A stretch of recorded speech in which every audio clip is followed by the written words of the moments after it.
Hey y'all, Coach Eric here, and I just want to do a quick video on hormones in general as they relate to maintaining your health and fitness.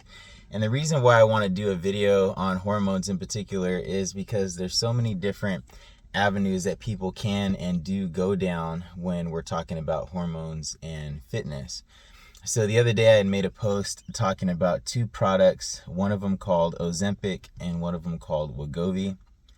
And they are both now being heavily marketed towards people that are trying to lose weight, specifically people that are obese, right? Classified as obese, which technically by medical standards, at least here in the US, is anybody with a BMI of over 30, right? And so the crazy thing is that due to the obesity epidemic that we have here in this country and largely throughout the world, there's an alarming amount of people that meet that criteria for being obese, i.e. having that BMI, that body mass index over 30. There's a lot of people. So if that is the qualification for the recommendation, having a BMI of over 30, probably complaining of some other health symptoms, obviously possibly looking like you're overweight, if those are some of the prerequisites or qualifications for basically going to your doctor and getting that type of prescription medicine prescribed to you, then that's a lot of people that can qualify for that. Now here's the problem. The medication, the root medication of those two formulas was specifically invented and patented for people that are suffering from diabetes, right? Because it helps them control appetite and a few other things.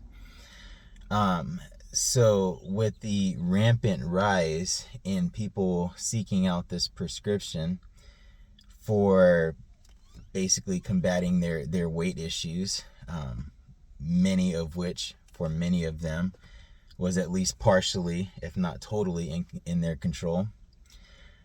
With so many people getting these prescriptions, it's leaving a major shortage of these medications for actual diabetics who probably need the medication, right? It's not a want thing at that time, it's a need.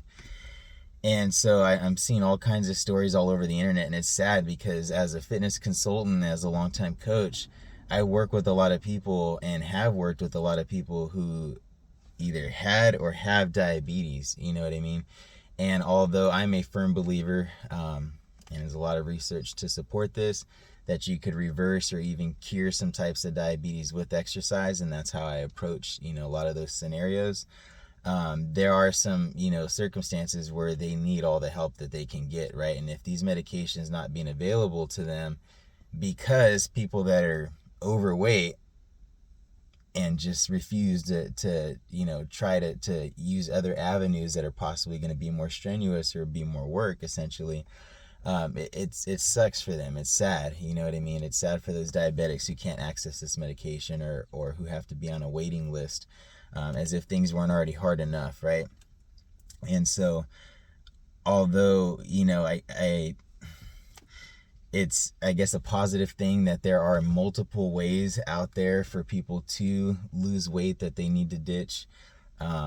The downside of that is that sometimes we put the cart ahead of the horse and don't really think about the overall impact of certain decisions or certain trends. And this is one huge critical example that I really hope we get a handle on soon. And that's just on the weight loss side, right? And so talking about me being a consultant and talking to people and trying to work them through their health issues and their fitness issues, or they're trying to rework their fitness issues so that they can hopefully positively influence their health issues. That'd probably be the best way to put it. In doing that, I come across a lot of people that are, they just don't have a sense of direction for what they need to do in order to preserve or gain lean muscle mass, which, as I tell people all the time, is like one of your prime drivers for a healthy, fast-running, clean-burning metabolism, internal metabolism. And so as we naturally get older, our body starts to look for ways to drop that muscle mass that it doesn't need, muscle mass that you're not using. You're not queuing it to stick around because it's more energy efficient to ditch it rather than keep it as we get older, right?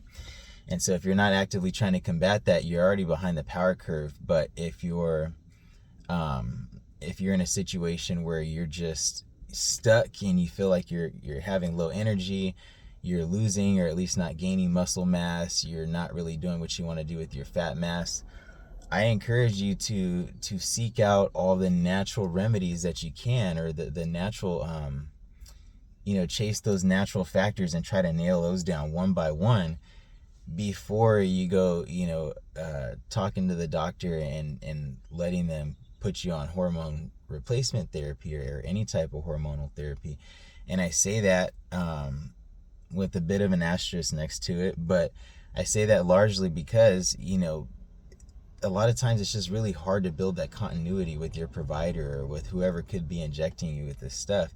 And so maybe they think that medication or that hormone can help you, but they don't know that maybe your sleep's jacked up, you're not getting enough water, you had an injury last year, you're going through all kinds of stressful, all these things negatively impact, for example, your testosterone, right? And so if you're going into the doctor, man or woman, and you're complaining about low testosterone, it's easy for them to just say, oh yeah, here's however many cc's of this, take this once a week, this twice a week, whatever. And you're like, cool, got it. And it's probably going to work, right, to some extent. And I'm not dogging hormone replacement therapy at all. I think it's the research on it is pretty solid, not very diversified, but it's pretty solid. They know what these compounds do, what these combinations of compounds do. But that's just in the short term, and that's kind of where my hang up is, because they don't really know the long-term effects of slamming these drugs essentially into your veins. They just don't know, right? And a lot of the preliminary data, if you just look at, and it's an extreme end of the spectrum, but if you just look at the bodybuilding side, the feedback has not been good, right? When it comes to what happens long-term when you're putting exogenous hormones inside your body, it's just not good. And so I think this recent trend in HRT and all that is just a cover for, or a band-aid or a patch on the real issue, which is people's lifestyle habits or lack of certain positive lifestyle habits that are crashing hormones left and right. Overexposure to certain stimuli, whether that's, screen watching, caffeine, dopamine, habits, habits that you have because you're seeking out that dopamine release, and that, that leads you down the road to addiction. It gets pretty deep, you know what I mean? But at the end of the day, to me, it's just crazy how quick doctors are to just move people straight to, prescription medication, or in this case, in this discussion, hormones. Like, it's so crazy because, again, we don't really understand the long-term effects of this, but then we do understand the long-term effects of, like, what happens if you don't get enough sunlight versus what happens if you do, what happens if you don't cover all your vitamin, your basic vitamin and mineral gaps in your nutrition versus what happens if you do. We know that if you pay attention to those things, if you're making sure that you're getting sunlight, you're getting vitamins, you're eating in a modest calorie deficit if you're trying to lose weight, you know what I mean? More calories out than in. We know that these things work, and a lot of times instead of putting them together and people figuring out how they need to go so that they can make sense, they could be effective and they could be sustainable, people just want to move right away to getting the shot or getting the hormones, and whether that's for weight loss or muscle gain or, just trying to break even. I really think that we need to try to maximize these natural ways to go about enhancing our hormones, enhancing our mood, and enhancing our energy overall.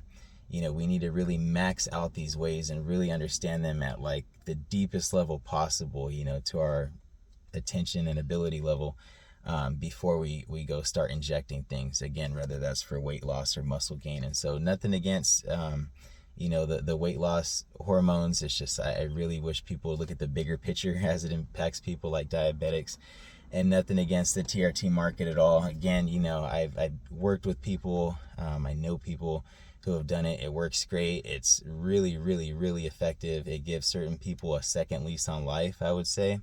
if they're able to get it at a time in their life where it just makes a complete transformation. I've seen that. I think it's awesome. But then again, there's a lot of people that are doing that, right? And you get most of them that are just handling business and doing what they need to do and staying in their own lane, and then you get the other ones who are constantly chirping and need to be seen. And it's the latter that create the problems, because you sometimes get these unrealistic expectations of what's possible. Everybody goes on IG and sees everybody's best version of themselves. And so, we sometimes get these false ideas about what it's possible to look like naturally. And so that's why I believe transparency is key. It's super key, right?